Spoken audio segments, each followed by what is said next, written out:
नमस्कार दोस्तों, India strike channel पर आपका स्वागत है। तो इस वीडियो को थोड़ा फ्री फ्लो रखेंगे और इसमें बात करने वाले हैं हम दो धर्मों की। एक है हिंदुइज्म सनातन और दूसरा है इस्लाम। दोनों ही धर्मों से संबंधित पिछले 24 घंटे में कुछ खबरें आई हैं, तो उसको भी हम लोग साझा करेंगे और उसके बारे में भी अपने ओपिनियंस देंगे। तो शुरू करने से पहले वीडियो को लाइक करके चैनल को सब्सक्राइब कर लें और बेल आइकन भी दबा दें। तो आइए शुरू करते हैं।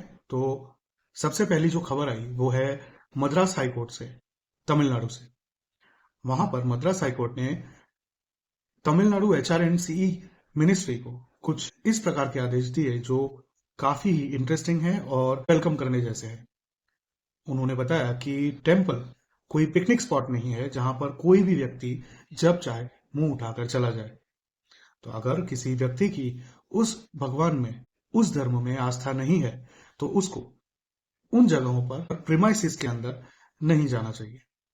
तो उसी के चलते उन्होंने HRNCE को ये डायरेक्टिव दिए कि वे लोग हर मंदिर के बाहर नॉन हिंदूज आर रिस्ट्रिक्टेड इस तरह की एक तख्ती लगाएं, इस तरह का एक प्लाक लगाएं, जिससे लोगों को पता चले कि जो धर्म में आस्था रखते हैं, उस धर्म में आस्था रखते हैं, उन्हीं लोगों को वहां जाने की अनुमति है। ये काफी ही अच्छा निर्णय है मद्रास हाईकोर्ट के द्वारा जो दिया गया है।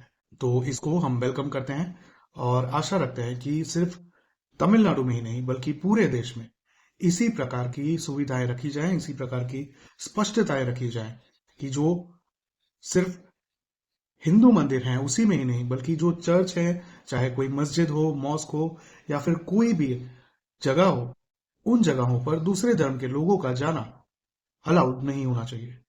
उससे उस जगह का जो एक डेकोरम है वो मेंटेन रहता है, क्योंकि उस धर्म में आस्था रखने वाले लोग, उन लोगों को पता है कि किस तरह से रिस्पेक्ट्स पे करने हैं, किस तरह से पूजना है। तो वो जो डेकोरम है वो मेंटेन रह सकता है और इससे उस जगह का रिस्पेक्ट भी बना रहेगा, चाहे वो मंदिर हो, चाहे वो मस्जिद हो, चाहे वो चर्च हो या कोई भी जगह हो। तो मद्रास हाईकोर्ट के इस स्टेटमेंट का और इस डायरेक्टिव का हम वेलकम करते हैं और जैसे कि बताया, आशा रखते हैं कि पूरे देश में ये लागू हो। दूसरी तरफ ज्ञानवापी के केस में भी एक बहुत ही बड़ा निर्णय आया कि वहां पर मंदिर प्रीमाइसेस के अंदर पूजा करने की अनुमति दे दी गई है। आखिरकार भोलेनाथ फिर से अपने भक्तों से मिलेंगे और भक्त भोलेनाथ से। क्या है वो डायरेक्टिव्स और कितना समय लगेगा, वो विष्णु शंकर जैन जी ने एक क्विक पब्लिक इंटरव्यू के माध्यम से बताया। तो आइए सुनते हैं उनकी वो क्लिप। पूरा हो गया है और जिला प्रशासन वहाँ जल्द से जल्द पूजा पाठ शुरू करेगा। 7 दिन के बाद सभी भक्त वहाँ जा पाएंगे कि सिर्फ कुछ 7 दिन के अंदर जिला प्रशासन को दिया है। अब जैसे जिला प्रशासन वहाँ पे अरेंजमेंट करेगा, वहाँ तुरंत पूजा पाठ शुरू हो जाएगी। जो भी काशी विश्वनाथ मंदिर जाएगा वो तहखाने में पूजा करने जरूर जाएगा। जी बिल्कुल, बिल्कुल जाएगा। तो आप समझ सकते हैं कि काशी विश्वनाथ मंदिर का लेकर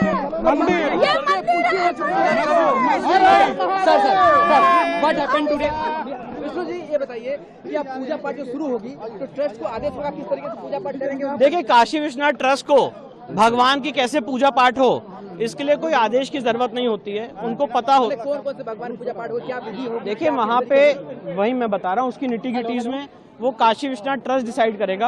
हमारा जो लीगल काम था वो लीगल काम हमने पूरा किया है। अब काशी विश्वनाथ ट्रस्ट के ऊपर है कि उसकी पूजा पाठ स्टार्ट। तो 7 दिन के अंदर ये पूजा शुरू हो जाएगी। 7 दिन के अंदर पूजा पाठ। ये कोर्ट ने तय कर दिया कि 7 दिन के अंदर। जी, कोर्ट ने अपने आदेश में लिखा। तो जो कोर्ट का आदेश है मैं आपको वही बता रहा हूँ। सभी को जाने की अनुमति होगी। जी, सारे लोगों को, भक्तों को, पुजारी को, सारे लोगों को जाने की तो अनुमति। जो भी काशी विश्वनाथ मंदिर में दर्शन करने जाते हैं वो सारे लोग अब जा सकते हैं वहाँ। जी बिल्कुल, बिल्कुल, बिल्कुल जा सकते हैं। तो एक बड़ी बात होगी, एक बड़ी बात है कि जहाँ पर मैं ये कहना चाहता हूँ जो जस्टिस KM पांडे ने राम मंदिर में 1 फरवरी 1986 को ताला खोलने का आदेश दिया था, मैं आज के इस ऑर्डर को उसी की तुलना में देखता हूँ। ये इस केस का टर्निंग पॉइंट है, बहुत ऐतिहासिक ऑर्डर है। और जो एक सरकार ने अपनी पावर का दुरुपयोग करते हुए हिंदू समाज की पूजा पाठ रोकी थी, आज कोर्ट ने उसको अपनी कलम से रेक्टिफाई किया है और वहां पे पूजा पाठ के आदेश दिए। रोकने का कोई लिखित आदेश नहीं था उस समय। रोकने का कोई लिखित आदेश नहीं था। आज भी कोई रिटर्न ऑर्डर किसी भी गवर्नमेंट के पास नहीं है कि वहां पे पूजा पाठ कैसे रोकी गई। तो अब माना जाए कि स्वामित्व के अधिकार के पहला चरण है।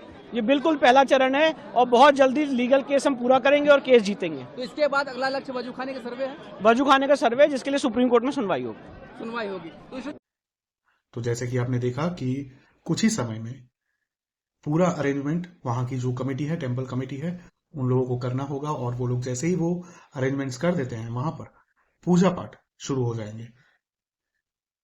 तो ये बहुत ही बड़ा एडवांसमेंट है और इसके बारे में हमने आपको 19 दिसंबर 2023 के वीडियो में बताया था कि अयोध्या के बाद काशी का नंबर आ सकता है। ये बात हमने उस वीडियो में आपसे स्पष्ट की थी, साझा की थी, जिस तरह की डेवलपमेंट्स उस समय तक हुई थी।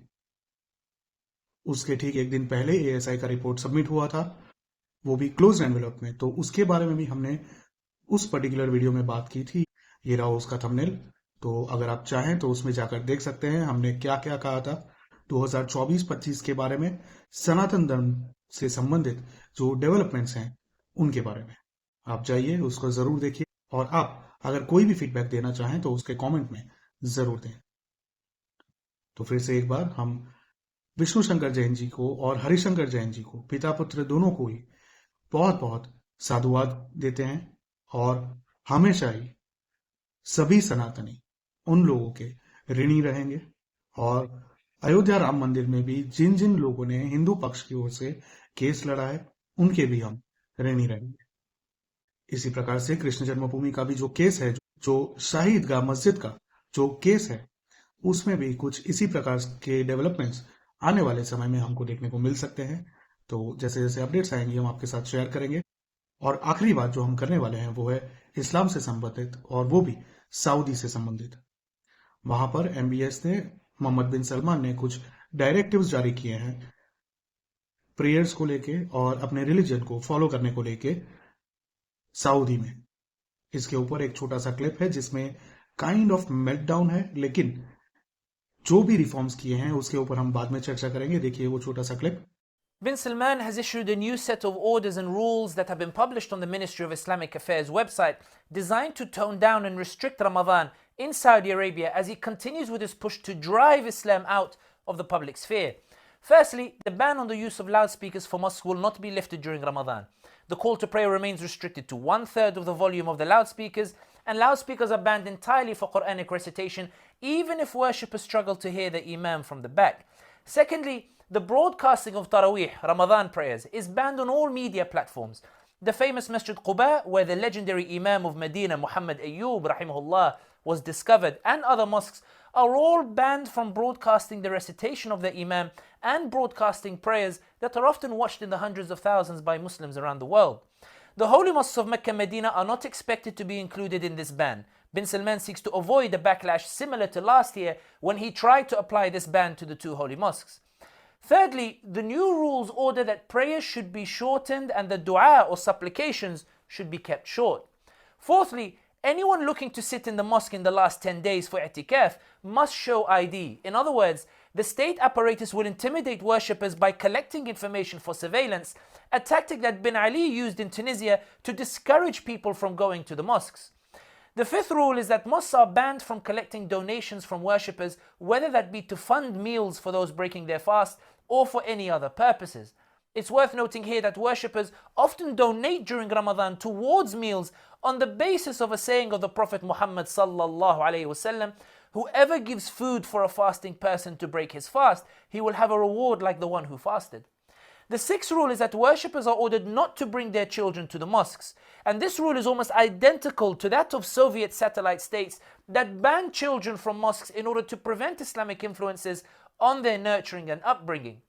The seventh rule is that mosques may not provide meals for fasting worshippers inside the mosque and cannot set up tents outside for communal meals at the time of breaking the fast. There are other rules, but Bin Salman's message is absolutely clear. In Saudi, Ramadan must be quiet. तो जैसे कि आपने देखा कि कई सारे reforms Mohammad बिन सलमान द्वारा, MBS द्वारा सऊदी में दिए गए हैं, और ये जो स्टेप्स लिए गए हैं उसको हम वेलकम करते हैं, क्योंकि किसी भी धर्म या संप्रदाय को अगर लॉन्ग लास्ट करना हो तो उसमें समय दर समय रिफॉर्म करना बहुत ही जरूरी होता है। ये सिर्फ इस्लाम की ही बात नहीं है, इसमें चाहे सनातन हो, चाहे इस्लाम हो, चाहे जुडाइज्म हो, चाहे क्रिश्चियनिटी हो, सभी धर्मों में समय दर समय रिफॉर्म्स होने चाहिए जो उस पर्टिकुलर टाइम फ्रेम को रिफ्लेक्ट करते हों और उसके हिसाब से सटीक ढंग से चलते हों।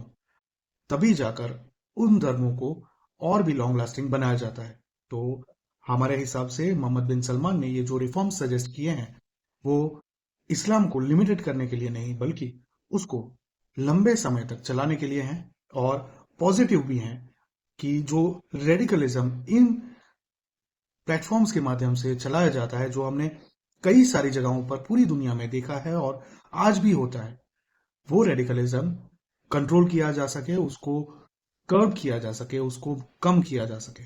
तो उसके लिए अंदर से रिफॉर्म्स आने जरूरी हैं, जिसकी शुरुआत यहाँ पर MBS ने, मोहम्मद बिन सलमान ने सऊदी में की है।